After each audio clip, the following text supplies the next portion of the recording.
ശ്രീ സച്ചിദാനന്ദന്റെ ആത്മഹത്യ കർഷകൻ വെള്ളത്തെക്കുറിച്ച് സംസാരിക്കുന്നു. വെള്ളം സ്വർഗത്തിലെ മഞ്ഞായിരുന്നു. കാരണവന്മാരുടെ പ്രാർത്ഥനയിൽ അലിഞ്ഞ് അത് ഉറവകളുടെ സൂര്യകാന്തിയായി ഭൂമിയിൽ വിരിഞ്ഞിറങ്ങി. വെള്ളം സ്വർഗത്തിലെ മഞ്ഞായിരുന്നു. കാരണവന്മാരുടെ പ്രാർത്ഥനയിൽ അലിഞ്ഞ് അത് ഉറവകളുടെ സൂര്യകാന്തിയായി ഭൂമിയിൽ വിരിഞ്ഞിറങ്ങി. ആ അമൃത പിന്നെ അരുവികളായി വെള്ളം ഞങ്ങളുടെ മാതൃഭാഷയായി. അതിലൂടെ വെളിവും വിളവും നേടി ഞങ്ങൾ തലമുറകളോടും സംസാരിച്ചു. ഞങ്ങളുടെ നാടിനു പേര് പുഴകളുടെ നാടെന്നായിരുന്നു.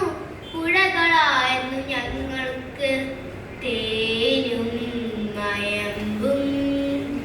അവയായിരുന്നു മുലപ്പാൽ പിള്ള തൊട്ടിയിൽ താരാട്ട്.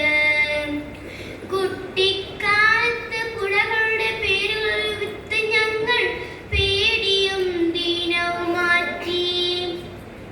മുതിർന്നപ്പോൾ പുഴകൾ ഞങ്ങളുടെ ഉച്ഛ്വാസത്തിന് വാത്സല്യത്തിന്റെ ഈർപ്പം പകർന്നു. ഞങ്ങളുടെ ശബ്ദം വെള്ളച്ചാട്ടങ്ങളുടേതായിരുന്നു. ഞങ്ങളുടെ ധമനികൾ അറിയപ്പെട്ടത് പേരാറെന്നും പെരിയാറെന്നുമെന്നായിരുന്നു. നാടികൾ പമ്പയെന്നും കബനിയെന്നും. വെള്ളം സ്വർഗത്തിലെ മഞ്ഞായിരുന്നു. ഭൂമിയുടെ ഉദരം നിറയെ ജലമായിരുന്നു. 1000 വസന്തങ്ങൾക്കുള്ള വിത്തുകൾ അതിലൊഴുകി നടന്നു. വേരുകൾ നീരിനെ കിക്കിളിക്കൂട്ടി അതിനെ കണിക്കൊന്നയും ഓണപ്പൂക്കളവും പാതിരാനിലാമാക്കി. ഞങ്ങളുടെ കവികളെ ലഹരി പിടിപ്പിച്ചു. വെള്ളം സ്വർഗത്തിലെ മഞ്ഞായിരുന്നു.